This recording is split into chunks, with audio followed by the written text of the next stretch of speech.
높은 아파트에서 살아가던 한 사람이 화분에 물을 주다가 실수로 그만 화분을 떨어뜨렸습니다. 그때 마침 그 아래를 지나가던 사람이 그 화분에 맞아 죽고 말았습니다.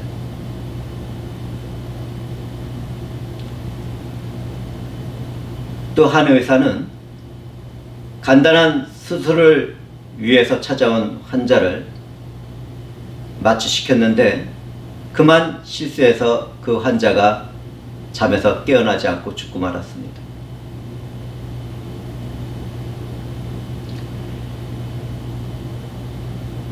사건을 저지른 사람들은 그 어떤 의도와 계획도 없었지만 그만 사람을 죽이고 말았습니다. 정말 이런 안타까운 일들은 일어나지 말아야 하겠죠. 세상 법정에서는 이러한 일들을 과실치사라고 부릅니다. 하나님의 형상을 한 사람들은 언제 어디였으나 모두 다 사랑받고 존중받아야 될 존재들입니다. 특히 기독교인들은 우리가 사랑이신 하나님의 의와 진리와 거룩함으로 창조되었다는 사실을 잊지 말아야 할 것입니다. 이러한 일을 깨닫게 된다면 서로 사랑하고 존중하는 삶을 살아가게 되겠죠. 기독교인들은 이와 같은 삶을 통하여 하나님께 영광을 돌리는 생활을 해나가야 하겠습니다.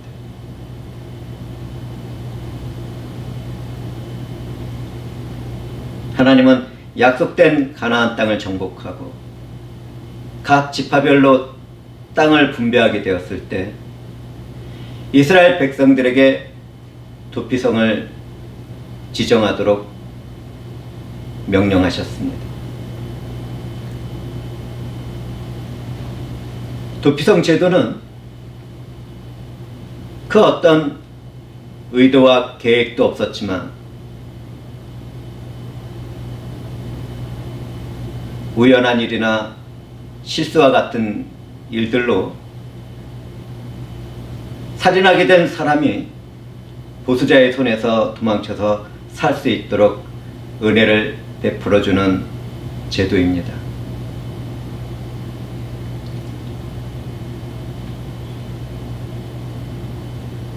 저는 방금 보수자라고 말했는데 보수자가 무슨 뜻인지 아십니까? 보수자는 살인당한 사람의 식구나 친척들입니다. 그들은 살인당한 사람을 대신해서 범인을 찾아내고 원수를 갚아주는 일을 하는데 그것을 보수자라고 말합니다. 고대 이스라엘에서는 고의적으로 사람을 죽인 사람들은 성전에 숨는다 하더라도 그를 끌어내서 죽였습니다. 하나님은 그분의 형상을 한 사람들의 피해값을 그 일을 행한 사람들에게 찾아내십니다. 성경에 기록된 고의적인 살인은 사람을 죽일 만한 돌이나 나무와 철 연장 같은 것으로 쳐서 죽이는 것을 말합니다. 또한 사람을 미워하는 감정을 가지고 밀쳐버리거나 무엇을 던져서 죽게 하는 것도 고의적인 살인으로 규정하고 있습니다. 그것에 더해서 그 어떤 작은 일이든 큰 일이든 서로 원한 관계가 되는 사람이 그 마음에 악을 품고 손으로 사람을 쳐서 죽이는 것도 고의적인 살인입니다. 이러한 것들로 살펴볼 때 사람이 그 어떤 생각과 마음으로 죽이려고 의도했거나 계획된 모든 살인은 고의적인 것입니다. 이러한 일을 행한 사람들은 반드시 그 피해값을 자신의 죽음으로 갚아야 했습니다.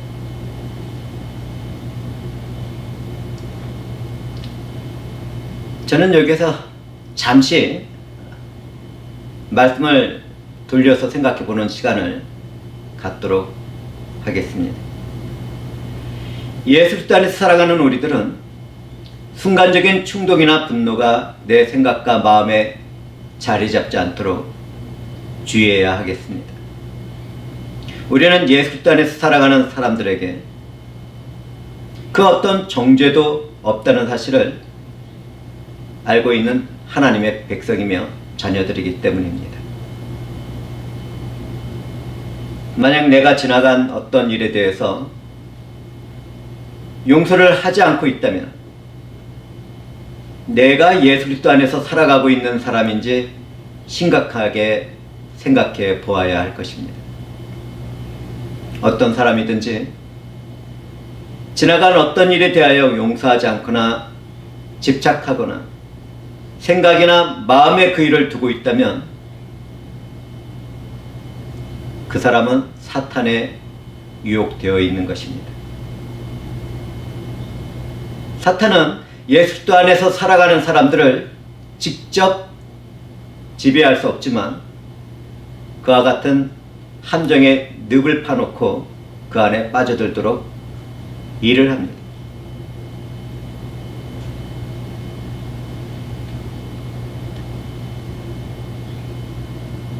만약 사탄에게 유혹을 받아서 자신의 남은 삶을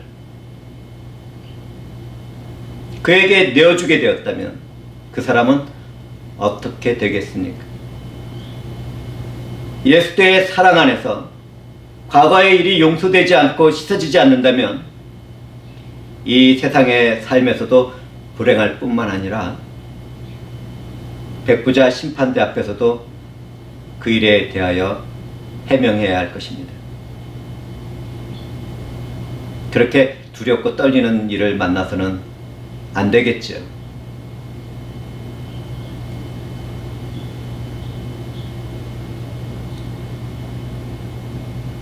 사탄의 유혹을 따라서 생각과 마음의 과거의 일을 품고 살아가는 인생은 이 세상에서도 불행하고 죽고 난 후에도 비참하게 된다고 저는 말씀드렸습니다. 그러므로 사랑하는 형제와 자매들은 원수 갚는 것을 하나님께 맡기고 은혜로 얻게 된 자유로운 삶을 기쁨으로 살아가야 하겠습니다. 내가 예수 그리스도 안에서 성령으로 살아간다면 그 생각과 마음에는 과거가 아닌 오늘 이 순간이 있게 됩니다. 그렇게 된다면 오늘의 삶은 보다 행복하고 풍요로운 내일을 약속해 줄 것입니다. 이 은혜가 말씀을 듣는 이 무리들에게 함께하기를 주님의 이름으로 축복합니다.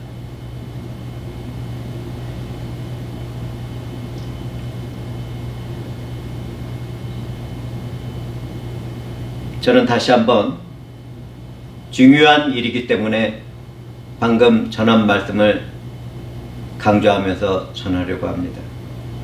죽음에 이르게 되는 내 죄를 완전히 용서받은 사람이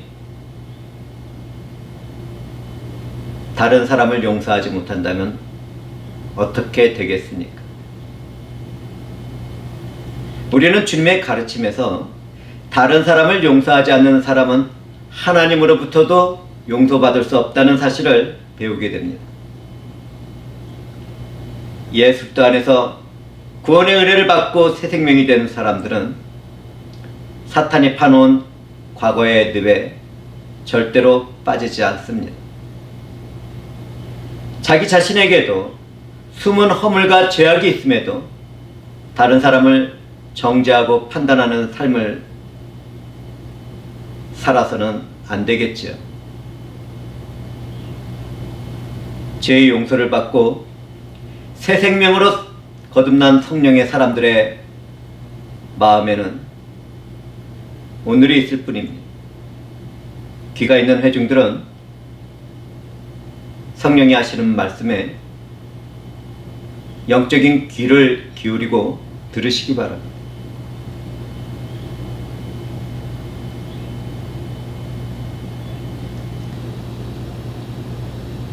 우리는 오늘 마음으로 의도했거나 계획하지는 않았지만 우발적으로 살인하게 된 사람이 두피성으로 피하여 그 생명을 보호받을 수 있다는 사실을 살펴보고 있습니다.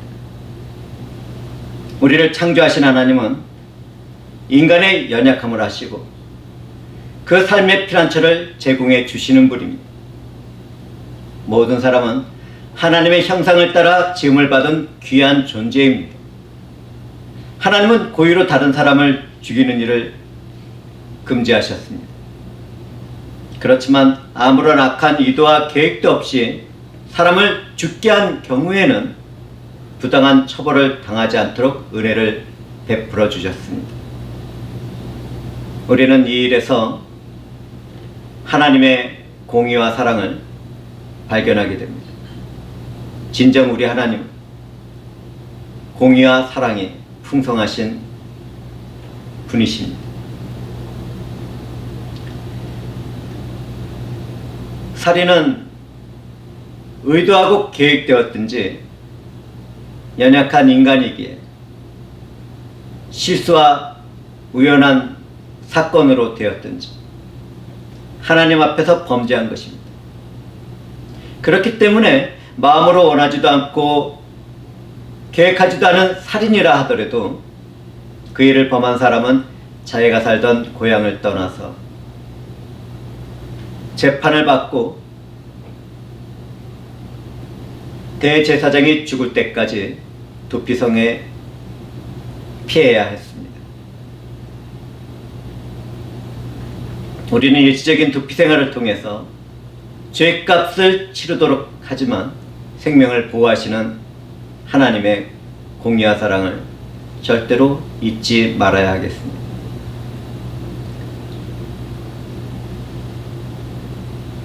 죄값인 죽음을 당해야 하는 모든 인류는 두피성이 된 예수 그리스도 안에서만 생명의 자유를 누릴 수 있습니다. 이 세상의 삶이 끝나기 전까지는 그 누구도 자신의 삶에서 허물과 죄로부터 자유로울 수 없습니다. 아무리 자기 자신이 거룩하고 의로운 사람이라 하더라도 오늘을 살아가는 삶에는 의도하지 않는 허물과 죄가 생기게 되기 마련입니다. 그렇기 때문에 하나님을 믿지 않는 모든 인류는 죽음에서 해방될 수 없는 것이지. 모든 사람은 죄의 값으로 죽음을 당하게 됩니다.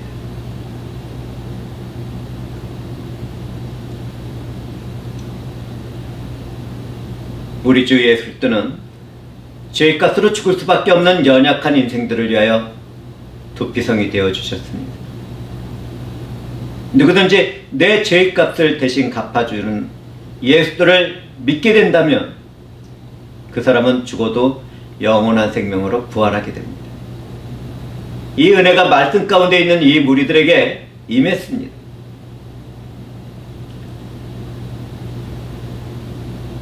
두피성이 의도하지도 않고 계획하지도 않은 살인자의 유일한 피난처인 것 같이 우리 주 예수 그리스도는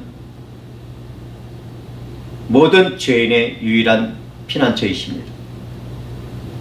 그런데 사람들은 이처럼 좋은 복음의 말씀을 왜 거절하는지 저는 정말 이해할 수 없습니다. 저는 이 복음의 말씀을 듣는 사람들의 마음과 영혼을 주의 성령께서 열어주시고 받아들이도록 하시기를 간절한 마음을 품고 기대해 봅니다.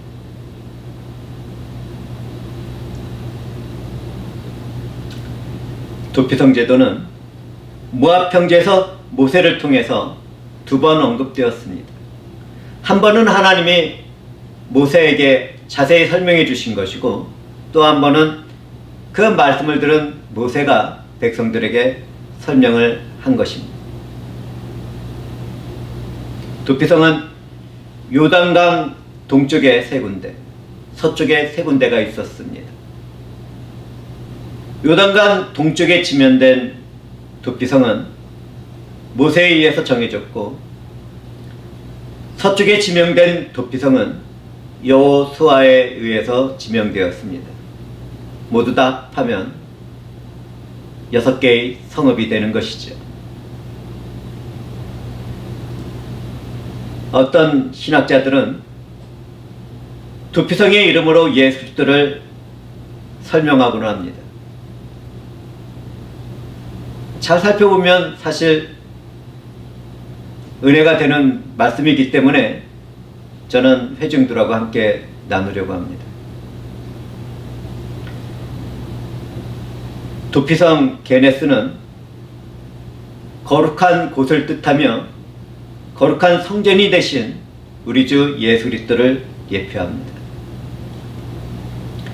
도피성 세겜은 어깨를 뜻하며 모든 세계를 절대적인 통치로 다스릴 수는 예수 그리스도를 예표합니다. 도피성 헤브론은 교제를 뜻하며 하나님과 화목한 교제를 이루도록 하신 예수 그리스도를 예표합니다. 도피성 벳셀은 성체를 뜻하며 성도들이 피할 요새가 되신 예수 그리스도를 예표합니다.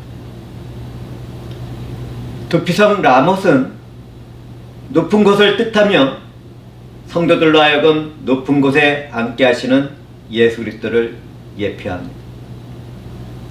도피성 골라는 기쁨을 뜻하며 성도들에게 기쁨을 주시는 그리스도를 예표합니다.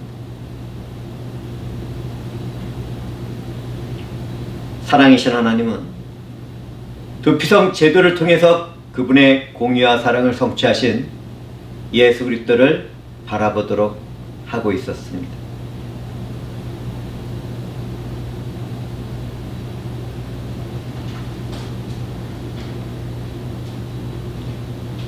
도피성으로 피하려고 하는 사람은 그 성문 앞에서 자기가 범한 사고와 사건을 장로들에게 고백해야 했습니다. 그 말을 들은 장로들은 그가 범한 죄의 일을 판단했습니다. 그때 살인을 범한 사람의 상황이 인정이 되면 일단 그 사람을 성 안으로 피하도록 받아들였습니다. 자신의 죄를 고백한 그는 정식 재판을 받을 때까지 목숨을 보호할 수 있었습니다. 도피성으로 피한 사람은 2번에 걸쳐서 재판을 받게 되는 것이죠.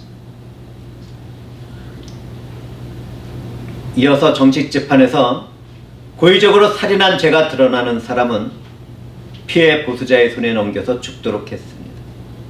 그러나 의도하거나 계획한 죄가 없는 경우에는 그 도피성에서 생명을 보호하고 거주할 수 있도록 은혜와 자비를 베풀어 주었습니다.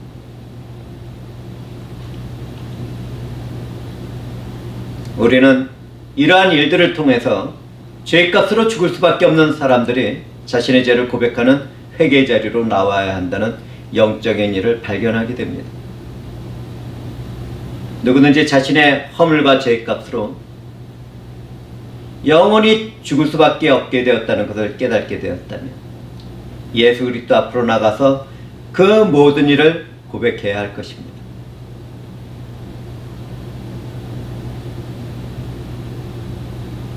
그런데요, 그러한 일에는 주의할 것이 있습니다. 우리는 허물과 죄의 고백이 다른 사람 앞에서 행하지 말아야 한다는 것을 알아야 합니다. 어떤 종교적인 직분을 가진 사람이라 하더라도 다른 사람의 허물과 죄를 대신 듣고 사죄할 수 있는 일은 없습니다. 그러한 일을 하는 것은 하나님 앞에서 불법입니다. 또한 수많은 회중들 앞에서 공개적으로 죄를 고백하는 교회의 무리도 있는데 그와 같은 것도 지혜가 없는 어리석은 일들입니다. 부패한 인생들 앞에서 내가 그런 일을 하게 된다면 반드시 해로움을 당하게 될 것입니다. 만약 그런 일을 행하는 무리나 교회들이 있다면 무조건 그것을 떠나는 것이 옳을 것입니다.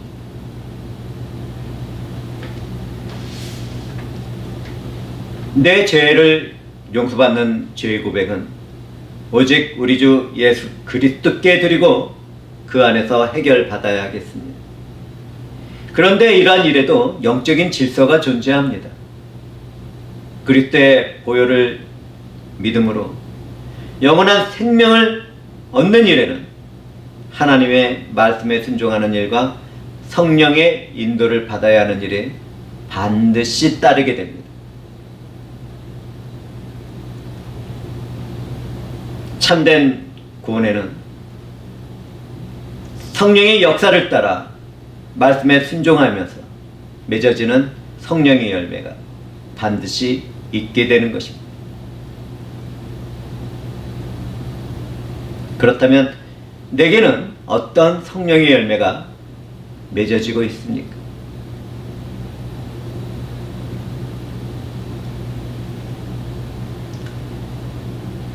일단 도피성에서 살게 된 죄인들은 그 어떤 이유가 생긴다 하더라도 그것을 떠날 수 없었습니다. 만약 그것을 떠나게 되면 더 이상 보호를 받을 수 없게 됩니다. 그것을 떠나는 사람은 하나님께서 베풀어 주시는 자비와 은혜를 버렸기 때문에 더 이상 보호받을 권리가 없게 되는 것입니다. 또한 도피성에서 살게 된 사람은 그 어떤 속전으로도 그 죽음의 값을 치를 수 없었습니다. 오직 그 성에 거하는 대제사장이 죽게 되었을 때에만 속전을 받고 그가 살던 고향으로 돌아갈 수 있었습니다. 이러한 일을 살펴보는 것은 정말 중요한 것입니다.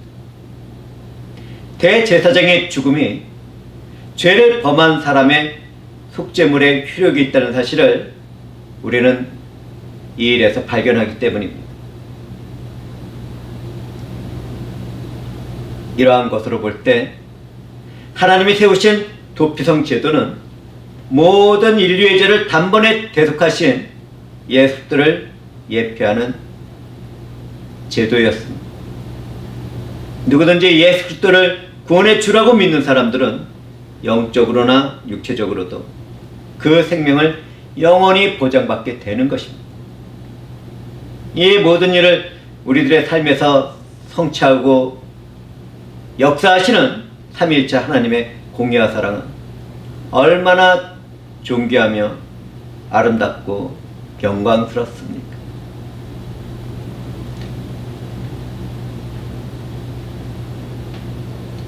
우리는 성경에서 구원의 은혜를 받은 사람들에게 주어지는 경고의 말씀을 듣습니다. 그것은 우리의 대제사장이 되신 예수 그리스도를 믿은 후에 떠나는 일입니다. 이 말씀을 듣고 나니까 아니 구원은 믿음의 은혜로 된다더니 무슨 말을 하십니까? 이렇게 말하고 싶습니까?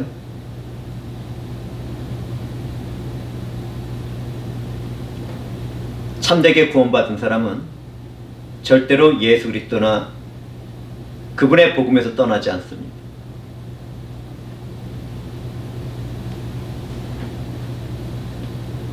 그러나 성경에는 구원의 길에서 떠난 사람들의 일이 이곳저곳에 기록되어 있습니다. 우리는 이런 경고의 말씀을 듣는 가운데 성령으로 시작한 일을 육체로 마치는 일이 없도록 해야 할 것입니다. 성령에 의해서 거듭난 성도들은 예수를 모른다고 부인하거나 세상을 사랑하는 법이 없습니다. 하나님의 말씀과 성령의 생명의 빛을 받은 생명의 사람들은 예수의 복음을 떠나는 일도 없습니다. 자, 그런 일들을 우리는 어디에서 발견할 수 있을까요?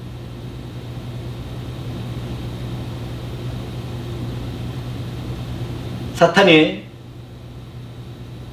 사도들을 밀가부르듯이 까부르고 있을 때 예수 그리스도는 그들이 은혜에서 떨어지지 않기를 간구하셨습니다.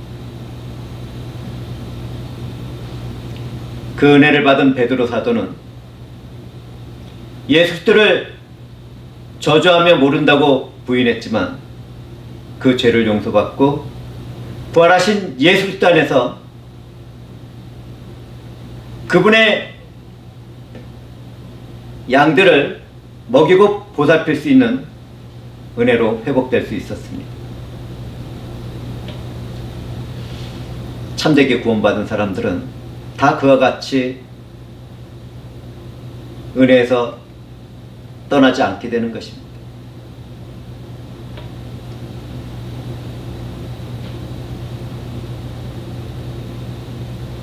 또한 예수의 대속의 일을 입은 사람들에게는 그 어떤 정죄함도 없습니다. 하나님으로부터 오는 은혜만을 믿음으로 의지하는 사람들에게는 영원한 생명과 하나님의 자녀가 되는 일과 그 영원한 하나님의 나라가 주어집니다.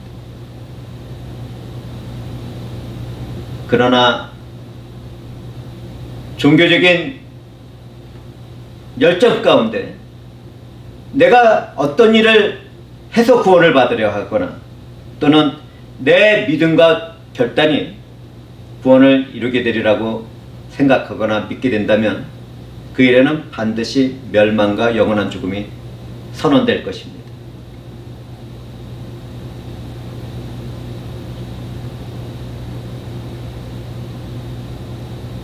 들을 수 있는 귀가 있는 사람들은 성령이 말씀하는 이 일들을 잘 듣고 기억해야 하겠습니다.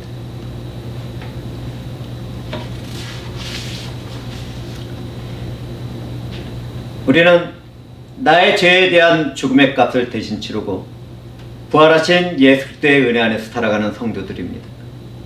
믿음으로 살아가는 우리들은 구약의 도피성이 완성이 되신 예수 그리스도 안에서 살아갑니다. 우리는 자신을 산 제물로 바친 예수의 보혈과 공로로 죄에서 완전한 자유를 얻은 축복받은 하나님의 백성들이며 자녀들입니다. 그렇다면 이처럼 존귀한 은혜를 받은 우리들은 어떻게 살아가야 하겠습니까?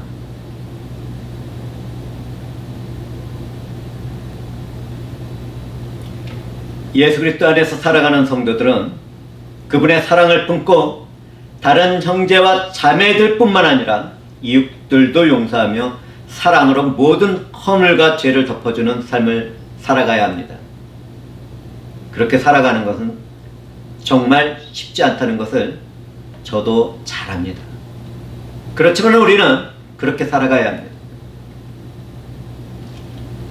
성령의 충만을 받은 스데반 집사는 돌에 맞아 죽어가면서도 돌을 던지는 그들을 위해서 기도했습니다. 성도의 삶을 살아가는 우리는 주여 이 죄를 그들에게 돌리지 마옵소서라고 외친 스데반 집사의 마지막 기도를 새롭게 된 마음과 영혼에 기록해 놓아야 하겠습니다. 그런데 나는 과거에 잘못을 저지른 다른 사람에 대해서 차가운 마음과 눈으로 대하고 있습니까? 사탄의 유혹을 따라 과거의 일을 내 생각과 마음에 품고 집착하고 있습니까? 그렇다면 그 사람은 우리의 죄를 용서하시고 구원해 주신 하나님의 사랑을 받지 못한 종교인일 뿐입니다.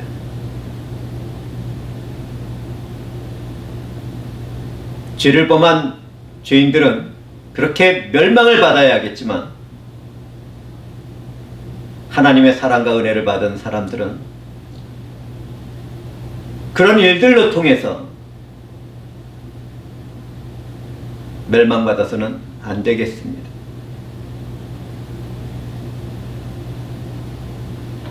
만약에 다른 사람을 용서하거나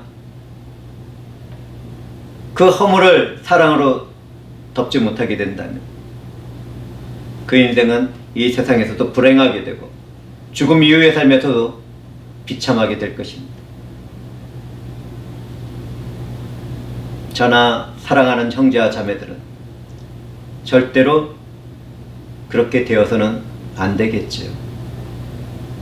절대로 안 됩니다.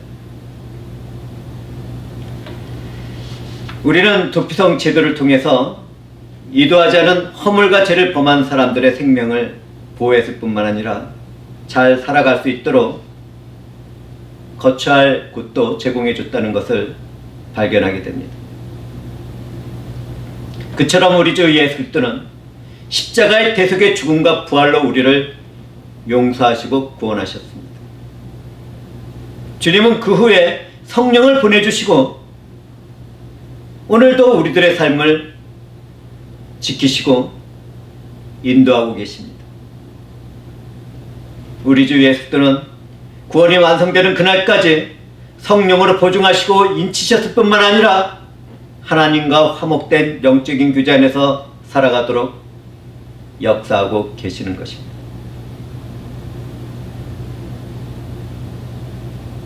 주님이 행하시는 이 은혜의 역사가 말씀을 나누는 우리들에게 주어졌어요. 우리들은 얼마나 은혜롭고 존귀한 존재들입니까?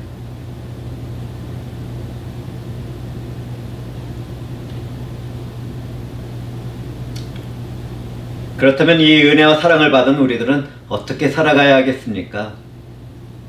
이 은혜와 사랑을 받은 우리들도 다른 사람의 연약함을 이해하고 용서하고 보살펴야 하지 않겠습니까? 그 전에 범한 허물과 죄가 그 삶에 새겨진 형제와 자매들에게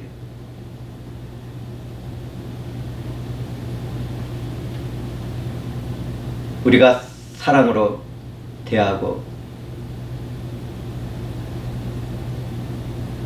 섬겨나가야 되지 않겠습니까? 성령으로 살아가는 우리는 모든 생활 가운데서 성령의 권능과 사랑과 은혜 안에서 서로를 사랑하며 존귀하게 대하는 삶을 살아가야 하겠습니다. 우리가 그렇게 살아가게 될 때 연약한 나의 허물과 죄를 용서하시고 영원한 생명에 이르도록 하신 하나님께 감사와 영광과 찬송이 되는 것입니다. 저는 도피성이 완성이 되신 예수 그리스도 안에서 죽어야 하는 우리가 영원한 생명이 되었다는 것을 선언합니다.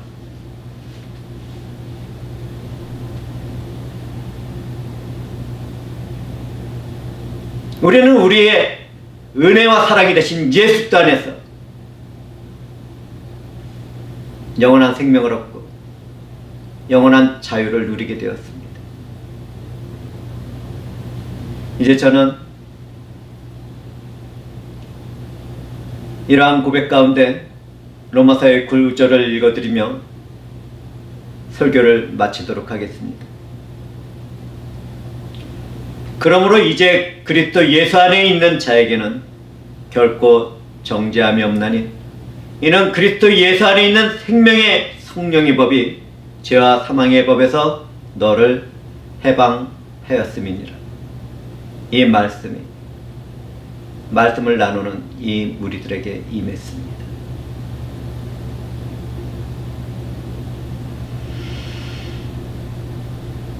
주 하나님 감사합니다.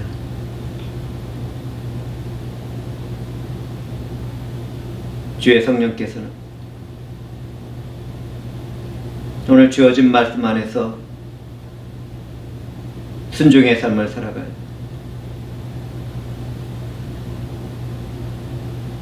하나님의 자녀들에게 큰 권세와 힘이 되어 주시옵소서. 주의 은혜와 사랑 안에 머무는 자들이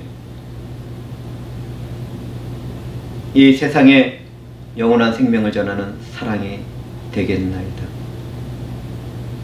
이 모든 일을 행하시는 삼위일체 하나님께 감사와 영광과 존귀와 찬송을 올려드립니다.